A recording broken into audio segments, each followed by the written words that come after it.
अरे ये तो सीमा है। सीमा, सीमा। दो कौड़ी के चौकीदार, तेरी हिम्मत कैसे हुई मैम का नाम लेने की? मैडम आपने मुझे थप्पड़ क्यों मारा? थप्पड़ ना मारू तो क्या करूं? तो इस ऑफिस का चौकीदार इस ऑफिस के बॉस का नाम ले रहा है। अरे आपके लिए मैडम होंगी, ये तो मेरी पुरानी दोस्त है। कॉलेज में हम दोनों एक साथ पढ़ते थे। अरे आप खुद इनसे पूछ लीजिए। अरे सीमा मुझे पहचाना नहीं? मैं अनिल हूँ, अनिल। नहीं, मैंने तुम्हें नहीं पहचाना। नहीं जानती मैम तुझे, और तुझ जैसे छोटे लोगों को मैम जानना भी नहीं चाहती हैं। आपने मुझे सच में नहीं पहचाना सीमा? मैं सच कहूँ, मैंने आपको नहीं पहचाना। आप कौन हो और कैसे मुझे जानते हो? अरे मैं अनिल हूँ, आपका क्लासमेट, हम साथ पढ़ते थे। अनिल, मेरे क्लासमेट? अच्छा, सच कहूँ ना, मैं तुम्हें पहचान ही नहीं पाई। लेकिन तुम इस हाल में, तुम यहाँ पे ये नौकरी क्यों कर रहे हो? क्या बताऊं, कॉलेज पास आउट करने के बाद बहुत जल्दी नौकरी मिल गई थी, लेकिन कोरोना में मेरी नौकरी चली गई। उसके बाद जो मिल गया वही काम पकड़ लिया। क्या करता, फिर तो पालना ही था ना। कोरोना काल में तो बहुत लोगों की जिंदगी बर्बाद हो गई है। मुझे माफ करना, मैं तुम्हें पहचान नहीं पाई। अरे कोई बात नहीं सीमा, अब इतने सालों बाद मिले हैं तो फिर कौन चेहरा याद रख सकता है। और वैसे भी दोस्त की बात का कौन बुरा मानता है? मैं क्यों बुरा मानने लगा? देखो अनिल, अभी तो ना मुझे एक मीटिंग में जाना है। मैं मीटिंग अटेंड करके आती हूँ थोड़ी देर में, फिर तुम मुझे ऑफिस में मिलना।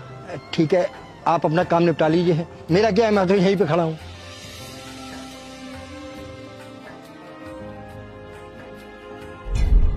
मैम मीटिंग तो खत्म हो गई है, लेकिन मेरे दिमाग में एक बात चल रही है। हाँ बोलो। मैम वो एक मामूली सा चौकीदार, और अगर ऑफिस में सबको पता चला कि वो आपका दोस्त है तो आपकी कितनी बदनामी होगी। कह तो तुम बिल्कुल ठीक रही हो, लेकिन कर भी क्या सकते हैं? मैम मैं तो कहती हूँ उस चौकीदार को जॉब से ही निकाल दो, इससे आपकी इमेज भी खराब नहीं होगी। हाँ, तुम बिल्कुल ठीक कह रही हो। अगर ऑफिस में सबको पता चल गया कि मेरा दोस्त एक चौकीदार है तो मेरी कितनी बदनामी होगी। इस चौकीदार का ना कुछ करना पड़ेगा। चलो चलकर देखते हैं। मैडम जी आपने बुलाया? हाँ, मैंने बुलाया है। तुमसे कुछ बात करनी है मुझे। जी बताइए। देखो अनिल, तुम मेरे दोस्त हो। अगर ये बात ऑफिस में किसी को भी पता चल गई ना तो मेरी तो बहुत बदनामी हो जाएगी। तो मैम ने ये फैसला लिया है कि आपको इस जॉब से निकाला जाता है। लेकिन सीमा, अगर आप मुझे ऐसे जॉब से निकाल देंगी तो मैं कहाँ जाऊंगा? मुझे और कहाँ नौकरी मिलेगी? नहीं नहीं, मैंने ये फैसला नहीं किया कि तुम्हें नौकरी से निकालूंगी, बल्कि मैंने ये फैसला किया है कि मैं तुम्हें अकाउंटेंट की नौकरी दूंगी। मैम ये क्या बोल रहे हो आप? तुमने ही तो कहा था ना कि ऑफिस में सबको पता चलेगा कि मेरा दोस्त चौकीदार है तो मेरी बहुत बदनामी होगी। लेकिन अब तो मेरा दोस्त अकाउंटेंट है ना, तो अब मेरी बदनामी कैसी? देखो, दोस्ती में जो है ना, ऊंच नीच नहीं देखी जाती, ना ही गरीबी अमीरी देखी जाती है।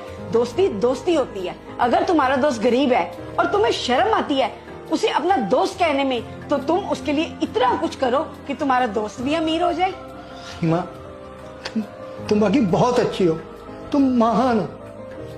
वरना इस बुढ़ापे में मुझे कहाँ नौकरी मिलती, और तुम तो मुझे प्रमोशन दे रही हो, चौकीदार से सीधा अकाउंटेंट। अरे अनिल, इसमें थैंक यू कैसा? तुम्हें याद है मेरे वक्त में तुमने भी मेरी बहुत मदद की थी, तो आज मैंने तुम्हारी मदद कर दी, तो इसमें कौन सी बड़ी बात हो गई? और वैसे भी अच्छा थोड़ी लगता है कि मैं यहाँ की बॉस और मेरा दोस्त एक चौकीदार। बहुत बहुत धन्यवाद।